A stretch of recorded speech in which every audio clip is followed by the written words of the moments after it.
तो hey guys, welcome to UPSC CDS. 3 सितंबर को आपका सीडीएस का एग्जाम है। आज हो चुका है 25 अगस्त, यानी कि कुल मिला के आपके पास 7-8 दिन बचे होंगे, जिसमें से 2 दिन आप रक्षाबंधन में खाने वाले हैं। कल मैंने एक वीडियो बनाई थी जिसमें मैंने बताया था मैथ्स में 40+ मार्क्स आपके कैसे आसानी से आ सकते हैं। तो उस वीडियो के नीचे कमेंट था कि मैथ्स में तो आ जाएंगे, जीके का बताइए। तो आज की वीडियो हम बात करेंगे जीके की। लेकिन इस वीडियो को शुरू करने से पहले जिन लोगों को ये लग रहा है कि मैथ्स में बिना पढ़े 60 मार्क्स आ जाएंगे, तो मैं कहता हूँ आप गलत फहमी में जी रहे हैं। बिना पढ़े आप 7 दिन बचे हैं ना, बिल्कुल मैथ्स मत पढ़िए और ला के दिखाइए 60 मार्क्स। गारंटी नहीं दे रहा हूँ, लेकिन बहुत मुश्किल हो जाएगा, बहुत मुश्किल। वहाँ पे पेन चलाने में भी दिक्कत होगी आपको। तो मैथ्स को भी प्रैक्टिस करते रहिए, ठीक है। जो फॉर्मूले आपने कहीं लिख रखे हैं उन्हें रिवाइज करते रहिए। कुछ क्वेश्चंस आपके जो टॉपिक छूटे हुए हैं उनको एक बार देख लीजिए। तो ये मैथ्स का है, लेकिन आज की वीडियो हम बात करेंगे जीके की। जीके में कितने नंबर हम ला सकते हैं और क्या होना चाहिए, और लास्ट टाइम पर आपको किन बातों को ध्यान देना है, केवल उसी बारे में बात करेंगे। अभी मैं ये नहीं बताऊँगा कि ये पढ़िए वो पढ़िए, ठीक है। तो जीके में जो सबसे बड़ी प्रॉब्लम है वो ये है कि हम कितनी भी पढ़ लें हमें लगता है कि कम पढ़ा है। करंट अफेयर्स आपने 5 महीने की कर रखी है तो आपका मन कर रहा होगा 6वें महीने की भी कर लें। पॉलिटी में कोई एक टॉपिक छूट गया होगा छोटा सा, उसके पीछे लगे पड़े होंगे। मॉक टेस्ट दे रहे हैं, जियोग्राफी के क्वेश्चन नहीं आ रहे तो लग रहा है जियोग्राफी सही नहीं हो पाई है। फिर दे रहे हैं, फिर हिस्ट्री के नहीं आ रहे, हिस्ट्री सही नहीं हो पा रही। तो अगर आप जीएस के चक्कर में फंस गए ना, वो लीड हुएगी, आपको सच बता रहा हूँ। अच्छा, अगर आप ओटीए के लिए फोकस कर रहे हैं तो आपके जीके में जो है 40+ मार्क्स होने चाहिए। 35+ मार्क्स है तो भी ठीक है, लेकिन फिर आपको इंग्लिश में वेटेज बढ़ाना पड़ेगा। इंग्लिश में आपको 75 के अराउंड ले जाना पड़ेगा अगर जीके में कम आ रहे हैं तो, ठीक है। लेकिन अगर आप आईएमए की तैयारी कर रहे हैं तो आपके 30 मार्क्स सही हैं मेरे अकॉर्डिंग, ठीक है। बाकी आप मैथ और इंग्लिश में बढ़ाइए जितने बढ़ा सकते हैं। तो ओटीए वालों तुम थोड़ा सा, क्योंकि आपके पास मैथ्स है नहीं, तो आप जीएस और इंग्लिश पे ध्यान दे सकते हैं अच्छे से।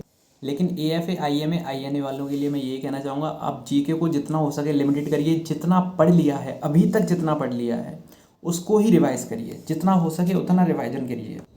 रिवीजन आप नोट से कर सकते हैं। प्रीवियस ईयर क्वेश्चंस पेपर है उनको लगाइए, लगा के ही जाने हैं, वो लगाइए नहीं, लगाना ही है। और प्रीवियस ईयर लेटेस्ट वाले लगाने हैं, ठीक है। 2008 से शुरू नहीं करने हैं, फिर से बोलूँगा। और वही जो अभी यूट्यूब पे वीडियो आ रही होंगी वो आपको इग्नोर करनी है, ठीक है। लॉन्ग वीडियो इसकी बात कर रहा हूँ, शॉर्ट वीडियो भी इग्नोर करनी है। कुल मिला के यूट्यूब को तो आपको इग्नोर ही करना है पढ़ने के लिए। करेंट अफेयर्स जो एसएससी सीजीएल में आता है वो तो आपको नहीं पढ़ना है। लाइक आप राजधानी, राज्यपाल याद करा कर लगे हैं, ये कमेटी बनी है, इसके हेड मेंबर ये हैं, भूल जाइए, ये सब नहीं आना है ना। योजना याद करनी है सेंट्रल गवर्नमेंट की, वो भी स्टेट गवर्नमेंट की नहीं, सेंट्रल गवर्नमेंट की। जो फालतू की अपॉइंटमेंट होती है भूल जाइए। राष्ट्रपति अगर इंडिया के आसपास कोई चेंज हुआ है तो ठीक है, या फिर कोई बड़ी सी कंट्री का चेंज हुआ है तो ठीक है, वो कर लीजिए। चंद्रयान से क्वेश्चन आना ही है। तो करेंट अफेयर्स आपने जितनी पढ़ ली है उतनी ही आपको रिवीजन करना है, ठीक है। अगर आपने 4 महीने की पढ़ी है 4 महीने का रिवीजन करिए, 3 महीने की पढ़ी है 3 महीने का रिवीजन करिए, 2 महीने की 2 महीने की। जय भैया। कोशिश करिए कि उसमें बैंकिंग वाला पार्ट जो हो तो पूरी तरीके से स्किप कर दें। हिस्ट्री में केवल मॉडर्न हिस्ट्री पढ़ के जानी है आपको। बहुत ज़्यादा मन कर रहा है तो मिडीवल में आप विजयनगर साम्राज्य पढ़ सकते हैं, दिल्ली सल्तनत कर सकते हैं। ऐसे तो फिर पूरा ही हो गया, मुगल काल भी पढ़ लीजिए, पूरी मिडीवल हिस्ट्री हो जाएगी। तो कुल मिला के मेरा टारगेट रहता है कि मॉडर्न हिस्ट्री करें, तो आपको ही मॉडर्न हिस्ट्री करनी है। केवल जो भी आपने नोट्स बनाए हैं उनको पढ़ना है, प्रीवियस ईयर क्वेश्चंस लगाने हैं, किसी भी यूट्यूबर की क्लास नहीं देखनी है। लास्ट टाइम पर आपको ज्ञान देने आएंगे, ये वाला क्वेश्चन आएगा, इस क्लास से एक क्वेश्चन पक्का है। एक क्वेश्चन मतलब 3 घंटे आपके ख़राब पक्के हैं। 3 घंटे में तो आप इतना पढ़ लेंगे कि 10-15 नंबर पक्के हो जाएँ। कि लास्ट का टाइम ना आपके लिए बहुत ज़्यादा यूजफुल होता है। इसको वीडियो को भी डबल स्पीड पे करके देखिए, और 4 पे हो रही है 4 पे करिए, ठीक है। जियोग्राफी भी नोट्स से करनी है आपको। लेकिन सबसे ज़रूरी जो है वो है आपकी साइंस। साइंस आपको 9-10 से करके जानी है। कभी कभी साइंस से देखो 30 क्वेश्चंस आते हैं, 30 पूरे 9-10 से आ जाते हैं। कभी कभी ऐसा होता है कि लेवल थोड़ा बढ़ाते हैं और 11-12 की साइंस भी पूछ ली जाती है, ठीक है। अभी लेटेस्ट में यही हुआ CDS 2 2022 में, 2 2022 में बोल रहा हूँ, 1 2023 का नहीं पता है मेरे को अभी। एक्चुअली माफ़ कीजिए, 1 2023 में क्वेश्चन आए भी नहीं है ना 11-12 से। तो आपको 11-12 की साइंस के चक्कर में नहीं पढ़ के जाना है कि नहीं वो वाली किताब भी पढ़ लें इतनी मोटी मोटी। आपको केवल 9-10 पढ़नी है। यही है वो एनसीईआरटी की किताब जो आपको पढ़ के जानी है।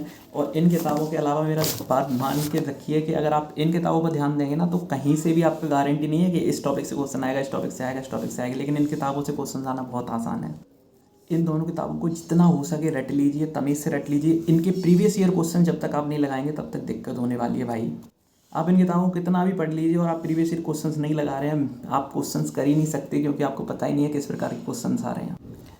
दूसरी बात, पॉलिटी में अभी लास्ट टाइम पे लोग बता देते हैं ये वाला टॉपिक इंपॉर्टेंट है, ये वाला टॉपिक इंपॉर्टेंट है, ये वाला टॉपिक इंपॉर्टेंट है। नहीं भाई, कोई टॉपिक इंपॉर्टेंट नहीं है। पॉलिटी ऐसे पढ़ी नहीं जाती है कि टॉपिक इंपॉर्टेंट है। जब टीचर पढ़ाता है तो वो खुद ही बता देता है ये टॉपिक नॉनसेंस है, इससे आता ही नहीं है, ये वाला पार्ट नहीं आता है। मेरा इशारा यहाँ पार्ट 13 पर था जो नहीं आता है, पॉलिटी का, व्यापार एवं वाणिज्य। लेकिन कोई ये कह रहा है कि संसद इम्पोर्टेंट है, राज्य इम्पोर्टेंट है, फंडामेंटल राइट इम्पोर्टेंट है, फंडामेंटल ड्यूटीज इम्पोर्टेंट है, सिटीजनशिप इम्पोर्टेंट है, तो ये सब पूरी पॉलिटी इम्पोर्टेंट है ना भाई। फिर सारे टॉपिक बता के गुमराह क्यों कर रहे हो एक दो टॉपिक छोड़ के। देखो लास्ट टाइम पे रिवीजन करना ना एक सबसे अच्छी चीज़ है, और रिवीजन को करने का दूसरे एक तरीका तो ये है आप अपने नोट से करा कर लगे हैं। दूसरा तरीका ये है आप प्रीवियस ईयर क्वेश्चंस लगा रहे हैं CDS के, CAPF के। आप पहले जो है CDS के ख़त्म करिए, फिर CAPF पे जाइए, अगर वो कर लिए हैं तो फिर PCS लेवल के कर लीजिए। अभी लास्ट टाइम पर तो अपना टाइम बन नहीं बचा है, तो CDS के प्रीवियस ईयर क्वेश्चंस करिए। आपने फंडामेंटल राइट से क्वेश्चंस देखा और आपको लग रहा है कि ये मैं भूल रहा हूँ फंडामेंटल राइट से, तुरंत फंडामेंटल राइट जितने भी लिखे हुए हैं सबको रिवीजन कर लीजिए।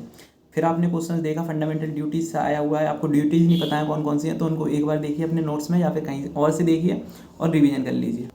आपने संशोधन देखा, संशोधन से देखा कि एक क्वेश्चन नहीं आ रहा है, तो फिर वहाँ पे आपको सारे रिवीजन करने हैं। ये रिवीजन करने का एक सबसे बेस्ट तरीका है।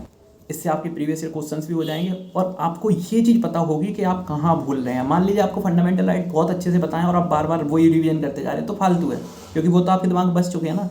हमें ये तब पता चलता है जब हम प्रीवियस ईयर क्वेश्चंस लगा रहे होते हैं या फिर कोई मॉक लगा रहे होते हैं कि हम कहाँ गलती कर रहे हैं। ठीक है, आप में से बहुत सारे लोग ऐसा करते होंगे, तो वो उनका तो सही जा रहा है। मैं लास्ट में एक बात ऐड करना चाहूँगा, जीके को कंट्रोल करिए, जितना हो सकता है लिमिटेड पढ़िए। इंग्लिश और मैथ्स में जो आपका रिवीजन रह गया है वो भी करना है आपको। ऐसा बिल्कुल नहीं करना है कि आप 6-6, 7-7 घंटे केवल GS पढ़ रहे हैं। अगर आपने इंग्लिश और मैथ बहुत अच्छे से कर लिया तो बेशक आप पढ़ सकते हैं, लेकिन अगर आपको ये सोच रहे हैं कि इंग्लिश और मैथ्स को भी बराबर टाइम देना है जीके के साथ में, तो ठीक है, वहाँ पे बचिए आपको, क्योंकि बराबर टाइम देना है तो फिर जीके में बढ़ाइए मत, है ना। मेरे से ये गलती हुई थी, 6-7 घंटे मैंने साइंस पढ़ी थी, मतलब GS पढ़ी थी, उससे दिक्कत हुई।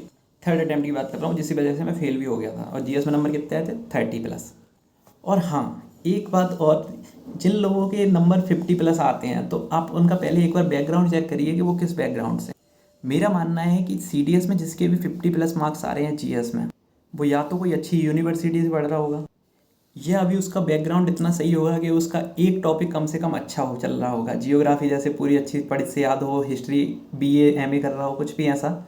ज़्यादातर टॉपर जो होते हैं ना, उनको इस चीज़ का बहुत ज़्यादा फ़ायदा मिलता है, जिसकी वजह से GS में नंबर आ जाते हैं। कुछ सिविल सर्विस की तैयारी करते हैं, UPSC वाले, CAPF, तो वो लोग जो दे रहे हैं उनकी वजह से GS में मार्क्स आ जाते हैं, और हमको लगता है हमारे भी मार्क्स आ सकते हैं। तो मैंने इसलिए आपको बता दिया, अगर आप OTA की तैयारी कर रहे हैं तो 40 मार्क्स आपके बहुत सही हैं, 35+ भी अच्छे मार्क्स हैं।